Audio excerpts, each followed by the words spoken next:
రాష్ట్రాల్లో సుబ్రహ్మణ్య స్వామి షష్ఠి ఉత్సవాల్లో ఆలయాల్లో ఆధ్యాత్మిక సందడి నెలకొంది. తెల్లవారుజాము నుంచే భక్తులు ఆలయాలకు చేరుకొని స్వామివారికి ప్రత్యేక పూజలు నిర్వహించి అభిషేకాలు చేశారు. వివిధ ప్రాంతాల నుంచి భక్తులు పెద్ద ఎత్తున ఆలయాలకు చేరుకోవడంతో ఆలయ పరిసరాలు భక్తులతో నిండిపోయాయి. సుబ్రహ్మణ్య స్వామి దర్శనానికి వచ్చే భక్తులకు ఎలాంటి అసౌకర్యాలు కలగకుండా ఆలయ కమిటీలు ప్రత్యేక ఏర్పాట్లు చేశారు.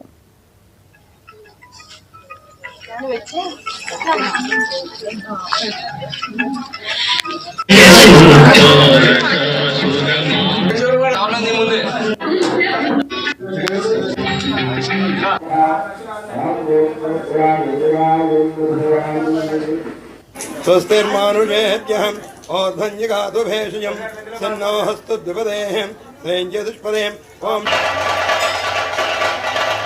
దేవసేన సమేత సుబ్రహ్మణ్యేశ్వర స్వామి వారి షష్ఠి మహోత్సవంలో భాగంగా నిన్నటి రోజున ఉదయం స్వామివారికి ఎంతో ప్రీతికరమైనటువంటి ఆవిడి ప్రియో స్కందః అని చెప్పేసి సుబ్రహ్మణ్యేశ్వరికి పిలవడం జరుగుతుంది. ఆ యొక్క విధంగా నిన్న 161 కావిడిలతో స్వామివారికి విశేషంగా పూజా కార్యక్రమం చేసి అభిషేక కార్యక్రమాలు కూడా చేయడం జరిగింది. ఈ యొక్క కావిడి పూజ ద్వారా సంతానానికి దాంపత్యము, వివాహము, కుజదోషము, నాగదోషానికి కూడా రుణబాధలన్నీ కూడా తొలగి స్వామివారి అనుగ్రహం కలుగుతుందని చెప్పేసి నిన్న ఉదయం మొట్టమొదటిసారిగా ఈ యొక్క మూడవారం గ్రామంలో కావిడోత్సవం చేయడం జరిగింది. అలాగే నిన్న సాయంత్రం 6:30 శ్రీ స్వామివారికి దివ్య కళ్యాణ మహోత్సవం కూడా అత్యంత వైభవంగా జరిగింది.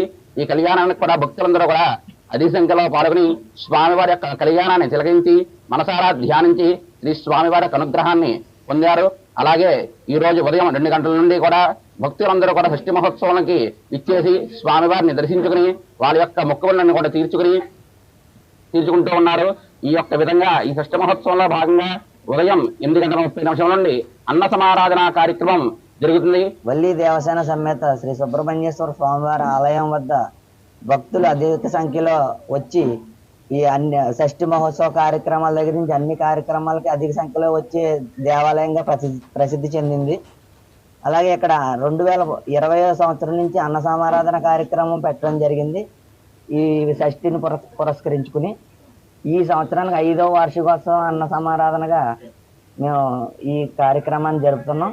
అధిక సంఖ్యలో సుమారు 7-8 వేల మంది భక్తులు